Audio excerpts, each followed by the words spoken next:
I doubt my dad's going to have a jingle ready in time for this one to go live. So if James wants to sing us a quick jingle. Do you want, like... I can't sing an actual song, can I? Have I got to make some up? You got to make some up. Don't have words, just a little.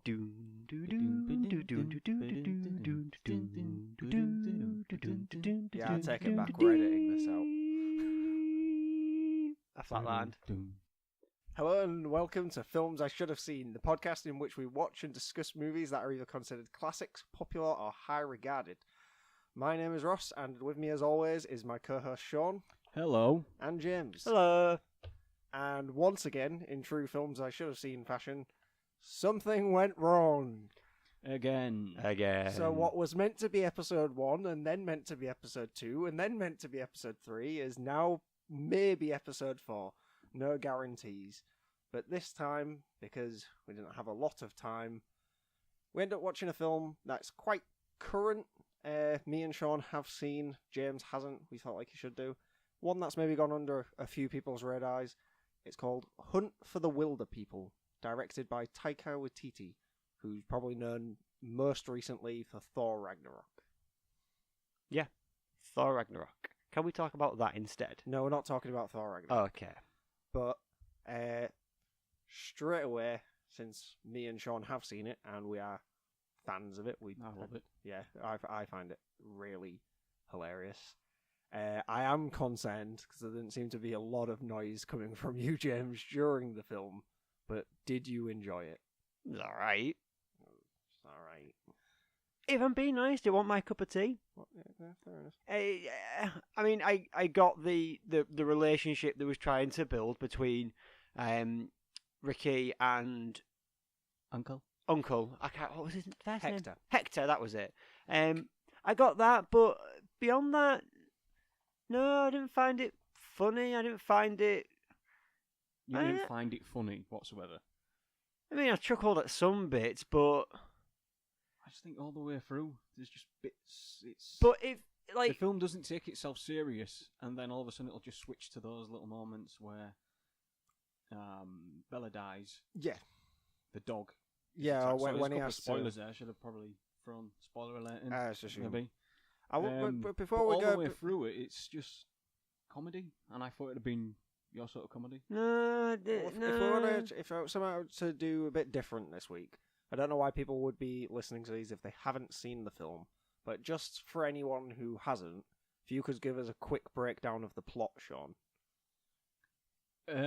Well, there's a guy, little Ricky, Ricky who Bobby. is Ricky in Baker. foster care, and if he doesn't find his right home, he's going to end up in juvie, and Bella and Heck, well, not so much Heck, he doesn't really want him, but Bella wants her own child, wants to give a child a home. They've both come from broken homes. Sorry, James, is that not right in front of me? He was kind of speaking away from it and you weren't really getting any Oh. bars. That's all. So anyway, they come from broken homes. They want to give a broken child a home, and it goes from there. Can I give spoilers? You can give us... You've already said Yeah, Bella. so, Go yeah, for it. So Bella dies. Let's go back to that. And it then becomes this relationship with Ricky and Heck, who build this fantastic comedy bond, and I just love it. I just think it's fantastic. So it's Ricky decides he doesn't want to go back into the system, but Heck doesn't think that he can take care of him on his own. So Ricky chooses to run into the bush, because this is set in New You said Zealand. bush. He decides that he's going to go on the run into the bush. Heck goes after him. Due to circumstance, they end up basically on the run from child services and the New Zealand police for months, just trekking through the outback. And it's all about the relationship they form between them.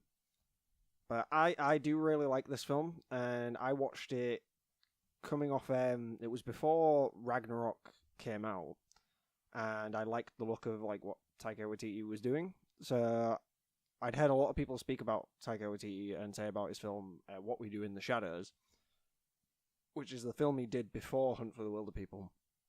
Much more of a comedy, like mockumentary about vampires who house share in New Zealand. I think that's hilarious from start to finish, but then I decided to watch Hunt for the Wilderpeople as well, because it was on Netflix. which this is less of a comedy than I'd say What We Do in the Shadows or Thor Ragnarok was. I do think this film has such a good humour. It's that very like kind of awkward type humour. But it very much reminds me to one of my favourite films, which is The Blues Brothers, which is kind of set in reality, but it's just that little bit over the top. And especially if you've seen Blues Brothers, that ends with the huge, ridiculous chase scene with like the police and the military. So it's very much like the end of this. But I just think at its core, Hunt for the Wilderpeople is about these two broken people who, like, through circumstance are kind of forced together and like kind of find something. So I do think this film has a great heart, and seeing Ricky and Heck's relationship form over the course of the film, I think it's just really entertaining to watch. Agreed. Yeah, it just didn't do anything for me. Didn't I do don't want to dampen everything you've just said, but it didn't. It just I watched it and I was like, all right, things happened. Pig got killed. That's all I can really. I'm not saying it's a bad film. Right. It was lovingly shot, and like I said, the relationship that Heck and Ricky build up over time is nice, but no, it just didn't do much for me. I can understand that. I can understand why this film's a bit of a hard sell, or it is a bit. It's definitely a B movie, but I think B movie is the wrong tag to give it. It's not. Yeah. It's not. I assume it made it to some cinemas. It wasn't a nationwide release jobby. Yeah, it wasn't like a big blockbuster film by any stretch of the imagination. Like, I don't think it ever got a theatrical release in the UK, and I'm not certain it got a huge one in America. But if you told me that's which it is, that's a film by Taika Waititi, I'd have gone. I mean, he's in the film. He's in the film, but it didn't. Obviously, the only other film I've seen him do is Thor Ragnarok, which I know is the other end of the spectrum, but it didn't come across as a film that he had done. It just didn't to me. I don't know why. I don't know. His comedy doesn't really differ from Wilderpeople and Ragnarok. It's slapsticky. Yeah, and it's more of the like kind of calm comedy. Yeah. Like, it's just people talking or being a bit, like I say, a bit awkward, which I enjoy. Like, I very much like the funeral scene, which Taika Waititi is in, and I just, it isn't these quick cuts. It isn't trying to be real quippy, which I do really like, and I do think the comedy translates throughout all of his films. I think my favourite part is just when they first come to the first hostel, and it's Ricky, we're famous. Come see this. Oh, Uncle, we're famous. We're looking for a Asian man. Yeah. I've got that wrong. You're white. You're white. It's just simple things like that I just sit there and chuckle. But I was listening. I could hear you laughing in the background. Then James is just silently eating his takeaway. Yeah. And I thought the comedy would have been right up your street, especially because you enjoyed Thor. See, but I think it's very like quotable, like lines, like the whole Terminator sequence. I just find hilarious. Yeah, I didn't find that funny. I don't know. I just didn't. I can't put my finger on it yet. I think I've got to digest it a bit more. But so was it a part that you actually did laugh at, that you did find funny? Put me on the spot here. No, nothing jumps out at me again. Yeah, it's funny because we've been saying this for months, haven't we, that James needs to see it. We really thought it would be up your street, and then you won't give us a reception we thought you were going to give. Apologies, guys. It's not us you have to apologise for, too. It's Taika Waititi. It's Taika. Yeah. Sorry, Taika. But like I say, even beyond the comedy, I do think this is a film with quite a big heart. And it is one of those where they could have played this completely serious, but I think the humour of it does really help those emotional moments, like the whole when Bella dies, or like say when Heck has to put down Zag. I think it does those moments well. Because the film has such like kind of a levity to it, that those emotional moments do have like a big impact. Yeah, they changed the music slightly. They do the zoomed in. The music shot. was good. I enjoyed the ambient music. It's like, I think you said it while we was watching it. The kind of synthy, electronic music to it did remind you of Ragnarok, and I see what you mean when you say that. Yeah, I did mean to check to see if he had the same people working on the music, because it is that very like kind of electronic synth that they did use in Ragnarok, which I Yeah. thought stood out, which is unusual for a Marvel film because they usually have kind of generic scores. Yeah. No, I think it's a very well made film.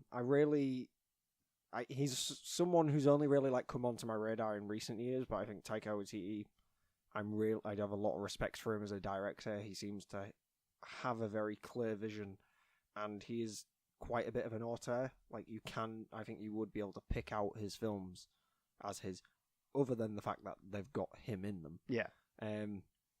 But no, I really love it. I'm quite disappointed that you don't like this, but I was sat there all the way through the film thinking that you're not enjoying it because you just weren't laughing or really kind of giving any reaction. I thought Sam Neill's performance in it was great. He was really, really good. I love Sam Neill in this.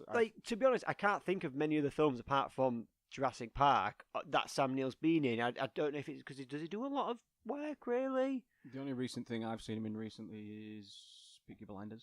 With his very questionable Irish accent. Yeah. Yeah. So for me, knowing him as the professor scientist from Jurassic Park, it was nice to see him do that, and I thought he was very good in it. The kid I wasn't so keen on, I think. Really? Yeah. See, I think I think he's a really good actor. Yeah, I think he did a really good job, and I think especially acting alongside, because it is mainly just him and Sam Neill for a lot of the film, and I think he manages to hold his own with a like veteran actor. Like, and I think his delivery and his performance of some of the lines like really sells it. Like even Ricky tries to pass himself off as a gangster and he's tough, but he does have those moments of where you realize that no, this is a fragile child who's just worried about what's going to happen in his life, and I think he plays that really well. Like, I think he's a very talented actor, especially for his age, which I hate saying because you can be talented at any age, I suppose. But no, I think he did a really good job. I think all the performances in this do what they need to do. I should really have the cast list up here, but like the actress who plays Paula, the child services woman, I think she does a brilliant job of like, she's just ridiculous and you can't take her seriously. And the chemistry between her and the police officer, I just think really works. No, she kind of grated on me. I'm not just saying it to contradict you, but you just didn't like it. I didn't. No, I didn't. No. If I'm being honest, I didn't like it. Not to say it's not a bad film, because I'm the minority here. You two like it, but no, just. So on that note, I'll just throw in Sean's fun fact. Sean's fun fact. I was going to have a little jingle, but we have no jingle. So in the birthday scene, where the cast and the crew actually filmed that birthday scene 10 times before they realised they didn't have the rights to use the birthday song, because they actually used the birthday song at first. What? So wait, 2016 this film came out. So Happy Birthday should have been in the public domain by this point. Actually, it depends when they filmed it, though. Yeah. So apparently, anyway, they didn't have the right to sing the birthday song after they'd filmed it 10 times.